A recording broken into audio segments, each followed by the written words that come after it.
బియ్యం పథకాన్ని ఉగాది రోజున ప్రారంభించడం జరిగింది. సరే, సన్న బియ్యం ప్రారంభించడం ఒక ఎత్తు అయితే దాన్ని అమలు చేయడం ఎంతవరకు నిరుపేదలకు కావచ్చు, రేషన్ కార్డు హోల్డర్కి ఎంతవరకు వెళ్తుంది అనేది పర్యవేక్షణ చేయడం చాలా ముఖ్యం.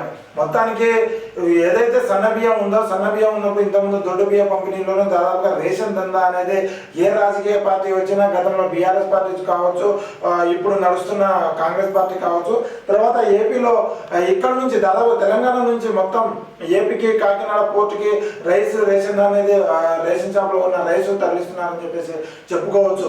అయితే అదే కాకినాడ పోర్టులో దాదాపుగా డిప్యూటీ సీఎం పవన్ కళ్యాణ్ కూడా సీజ్ ద షిప్ అని చెప్పేసి డైలాగ్ బాగా వైరల్ అయింది గతంలో. అదేవిధంగా ఇప్పుడు సన్న బియ్యం పంపిణీ చేస్తున్న తరుణంలో ఈ సన్న బియ్యం ఎంతవరకు నిరుపేదలకు వెళ్ళబోతుంది, లేదా రేషన్ షాప్లోనే అమ్ముడుపోయే ఆలోచనలు అయితే ఉన్నాయి. ఆ రేషన్ షాప్లోనే రేషన్ డీలర్లే కొంతమంది రేషన్ డీలర్లే వాటిని కొంటూ అక్రమ మార్గంలో వాటిని తరలిస్తున్నారని చెప్పేసి వాదనలు కొక్కలలో విన్నాం. అయితే ఇప్పుడున్న తరుణంలో ఉన్న సన్న బియ్యాన్ని కూడా అయితే నడిస్తేనేమో ప్రతి ఒక్క రేషన్ బియ్యం సన్న బియ్యంగా బాగానే ఉంటే ప్రతి ఒక్కరికి వాడకానికి ఉపయోగపడుతుంది.